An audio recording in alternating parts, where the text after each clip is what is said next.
Assalamualaikum warahmatullahi wabarakatuh. Selamat pagi anak-anak. Semoga kalian sudah bangun semua ya. Nah, pagi ini Bu Zidni sudah menyapa kalian dan Bu Zidni berharap kalian semua dalam keadaan sehat. Sebelum kita mengawali pelajaran hari ini, Bu Zidni akan menyampaikan kalau materi kita hari ini adalah tentang teks laporan hasil observasi. Kalian kan sudah menerima kitabnya. Nah, kalian bisa cek di dalam kitab itu. Materi pertama kita adalah teks laporan hasil observasi.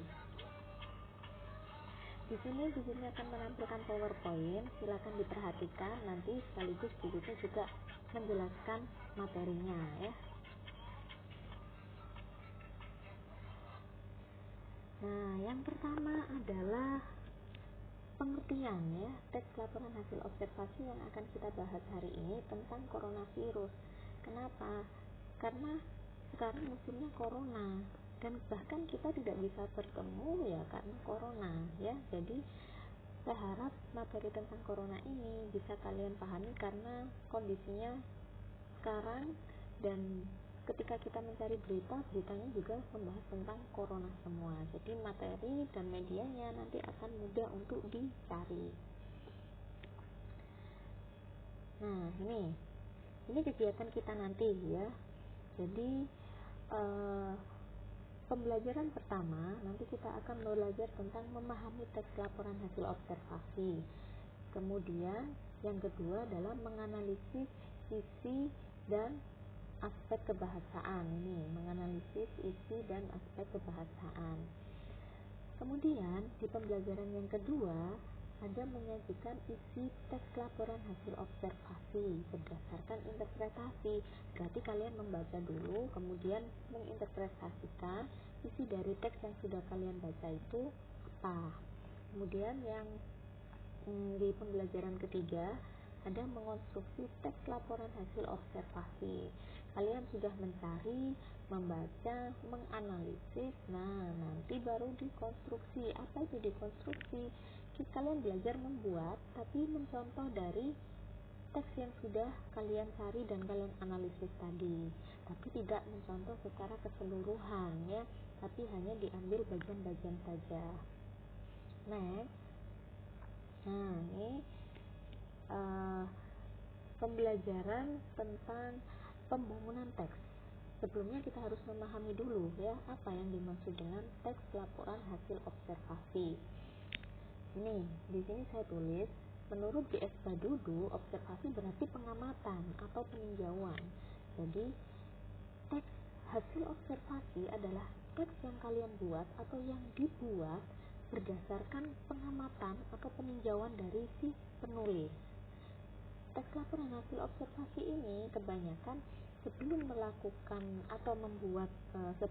teks laporan hasil observasi, orang yang akan menulis teks itu melakukan pengamatan terlebih dahulu. Jadi oleh sebab itu disebut dengan teks laporan hasil observasi. Nah, observasi dapat dilakukan secara langsung dan tidak langsung. Ya. Terus apa maksudnya? Nah, kalau observasi secara langsung ini dilakukan melalui kegiatan melihat, mengamati, melakukan, dan merasakan. Berarti kita datang langsung ke TKP atau ke lapangan ya. Kita mengamati langsung, misal mengamati pertumbuhan kecambah. Nah, itu kalau kita belajar dulu di SMP atau kalian masuk ke SMA, kita belajar seperti itu ya. Nah, kalau nanti di SMK, apa yang kita amati? Karena sekarang saya mengangkat tema corona, maka nanti tugas selanjutnya, tidak sekarang, yaitu tentang perkembangan corona dan yang kalian amati ya, tentang corona yang ada di sekitar kalian. Kemudian observasi tidak langsung. Yang kedua, observasi tidak langsung dilakukan melalui membaca, mendengarkan informasi, mendapatkan berita dan sejenisnya. Nah, sepertinya dalam kondisi pandemi ini nanti kegiatan yang kalian lakukan adalah observasi tidak langsung ini. Kenapa? Karena tidak memungkinkan kalian untuk keluar dari gadget atau dari gawai kalian saja, kalian sudah mendapatkan semuanya, ya kan? Yang penting paketannya penuh. Nah, kalian bisa mencari informasi dari internet, mendapatkan berita dan sejenisnya, semuanya tinggal menyentuhkan telunjuk saja, ya. Nah, selanjutnya, prinsip dalam menelaah dan mengidentifikasi teks hasil observasi harus lengkap. Nih, kalau kalian nanti mencari teks laporan hasil observasi, kalian amati strukturnya. Apakah strukturnya sudah lengkap? Strukturnya itu apa saja, Bu? Nanti kita bahas, ya. Kemudian jelas informasi apa yang akan disampaikan. Kemudian kebenarannya. Apakah informasi itu hoax atau sudah betul? Nah, kita harus mencari kebenarannya. Ini ya, jelas dan benar. Dan sistematis yang berikutnya. Sistematis itu berarti strukturnya, kemudian kebahasaannya itu sudah sesuai dengan kaidah. Yang berikutnya ada objektif. Jadi tidak berdasarkan pendapat pribadi saja, tapi juga dibuktikan dengan adanya bukti-bukti atau referensi-referensi terpercaya.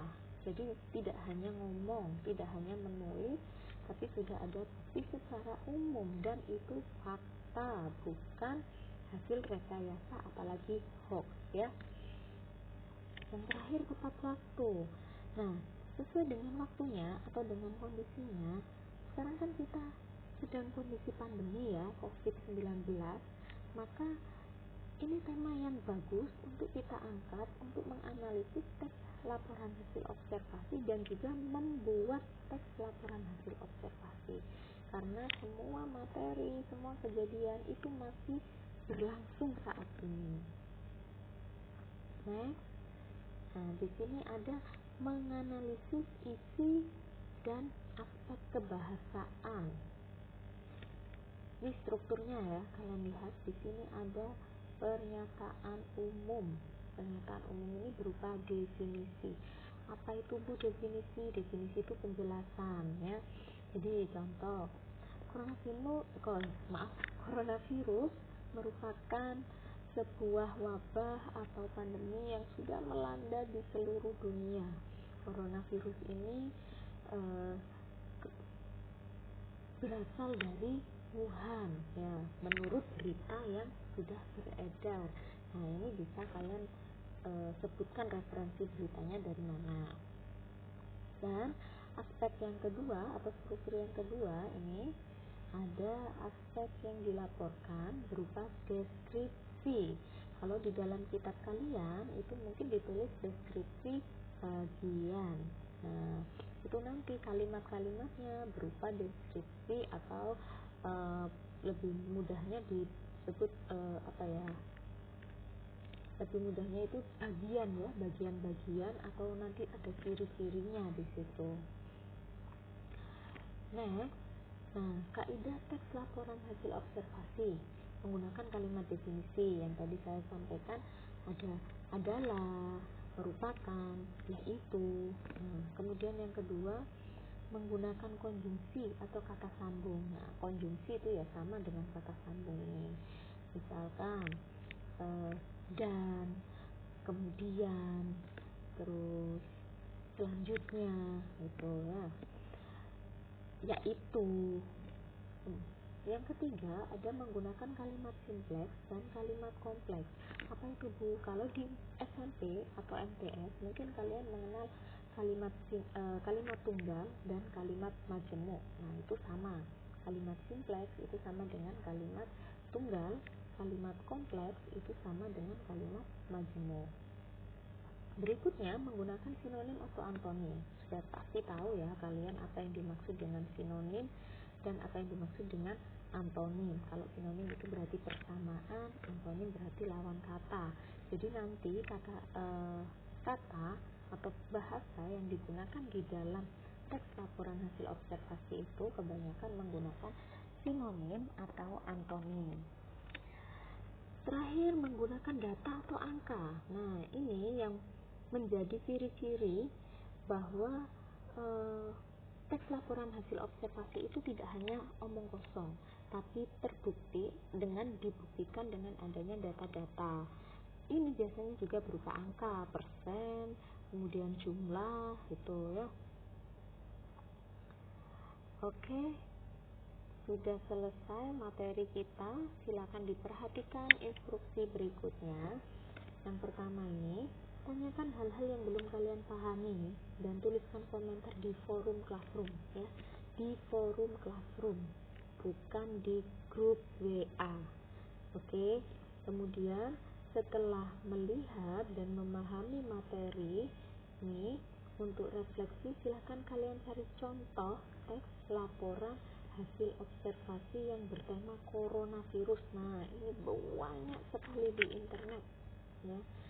Yang ketiga, jika bisa ditulis atau di print ya. Jadi kalian mencari dari internet, setelah itu kalian bisa menulis kalau hanya sedikit, kalau banyak bisa di print, atau mungkin yang paling mudah kalian screenshot atau kalian download, dan setelah itu teksnya kalian coret atau diberi tanda bagian mana yang merupakan definisi umum. Nah, ini struktur ya, berarti kalian cari strukturnya, definisi umum, deskripsi bagian, dan deskripsi manfaat. Saya jelaskan, biasanya kalau definisi umum yang tadi berisi tentang definisi itu berada di paragraf 1 sampai 2. Nah, sedangkan yang deskripsi bagian itu berada di paragraf berikutnya. Dan terkadang dalam teks laporan hasil observasi itu juga disampaikan deskripsi manfaat. Tapi kalau hanya sampai deskripsi bagian saja itu sudah boleh ya. Sampai di sini, silakan jika ada yang belum kalian pahami, kalian tanyakan di forum Classroom. Terima kasih atas perhatiannya. Saya sampaikan. Assalamualaikum warahmatullahi wabarakatuh.